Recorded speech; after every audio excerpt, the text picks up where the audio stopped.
13వ తేదీ దేశ పార్లమెంటులో కొత్తగా కేంద్రంలో ఏర్పడినటువంటి ఎన్డీఏ ప్రభుత్వం మంత్రివర్గం పక్షాన కేంద్ర ఆర్థిక శాఖ మంత్రివర్యులు నిర్మలా సీతారామన్ గారు ప్రవేశపెట్టినటువంటి యూనియన్ బడ్జెట్ మనం పరిశీలిస్తే ఈ బడ్జెట్ అంకెల వెనుకల దేశ ప్రజల ప్రయోజనాలు లేవనేటువంటిది తేటతెల్లమవుతా ఉన్నాయి.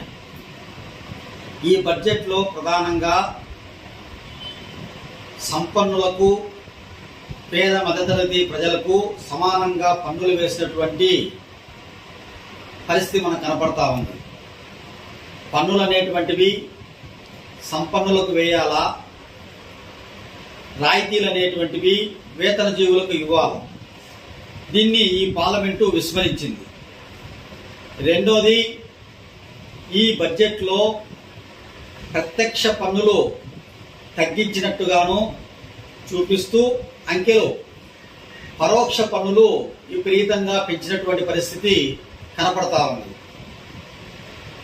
అలాగే ధరల అదుపు విస్మరించింది. ఈరోజు సగటు దేశ ప్రజానికం వాళ్ళ ఆదాయానికి మించి వారి ఆహార వస్తువుల కొనుగోలుకు ఖర్చు పెట్టాల్సిన పరిస్థితి ఏర్పడతా ఉంది. అలాగే ఈరోజు దేశంలో ఉన్నటువంటి పెట్టుబడిదారులు ఎవరైతే ఉన్నారో, కార్పొరేటర్లు కార్పొరేట్ సంస్థలు ఏవైతే ఉన్నాయో వాళ్ళ దగ్గర దేశ ప్రజల 41% సంపద 100 మంది దగ్గరే పోగైంది. అది దేశ ఆదాయాన్ని పెంచేటువంటి క్యాపిటల్ ఇన్వెస్ట్మెంట్ లో ఖర్చు పెట్టించాలి ప్రభుత్వం. అట్లా పెట్టించకుండా స్లోగా ప్రభుత్వ విధానాలు ఉండడం వల్ల వారు విలాసాలకు ప్రజల ధనం వాళ్ళ దగ్గర పోగైంది ఖర్చు చేసుకొని దుబారా చేస్తా ఉన్నారు. దానికి అంబానీ కుమారుడైనటువంటి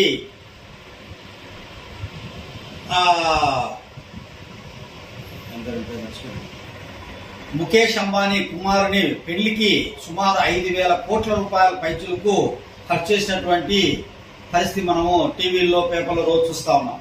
కాబట్టి ప్రభుత్వం దీన్ని కూడా విస్మరించింది. అలాగే ఈరోజు ప్రభుత్వ రంగ సంస్థలను బిహెచ్ఎల్ లాంటి మరి ఎన్నో కారు చౌకగా ఆదాయం వచ్చేటువంటి ప్రభుత్వ సంస్థలను కార్పొరేట్లకు అమ్ముతున్న పరిస్థితి కనపడతా ఉంది. అలాగే కేంద్ర ప్రభుత్వం తెచ్చేటువంటి అప్పులు ఏవైతే ఉన్నాయో వాటిని ఆదాయాన్ని పెంచేటువంటి రంగాల్లో ఖర్చు చేయాలి. ప్రధానంగా విద్య, వైద్యం, సంక్షేమం, అట్లాగే పారిశ్రామిక, ఉద్యోగ కల్పన ఇట్లాంటి రంగాల్లో ఖర్చు పెట్టాలి. వాటి కాకుండా ఈరోజు కార్పొరేట్లకు రాయితీలు ఇచ్చేటువంటి దానిలో ఖర్చు పెడతా ఉంది. కాబట్టి ఇది తెచ్చేటువంటి అప్పులు పెరుగుతున్నాయి, ఆదాయం పెరగడంలా ఈరోజు ఈ పరిస్థితి కనపడతా ఉంది. దీనివల్ల ఏర్పడేటువంటి ద్రవ్యోల్బణం ఏదైతే దేశంలో ఉందో దాన్ని పూడ్చుకోవడానికి ఈరోజు దేశ పేద మధ్యతరగతి ప్రజలపైన మోయలేనటువంటి పన్నుల భారాలు కేంద్ర ప్రభుత్వం వేస్తున్నటువంటి తీరు ఈ బడ్జెట్లో మనకు కనపడతా ఉంది. మొత్తంగా చూసినప్పుడు ఈ బడ్జెట్ అంకెల వెనకల ప్రజల ప్రయోజనాలు లేవనేటువంటిది సిపిఎం పార్టీ చెప్పదలుచుకునింది. జి చంద్రశేఖర్, సిపిఎం జిల్లా కార్యదర్శి, కడప.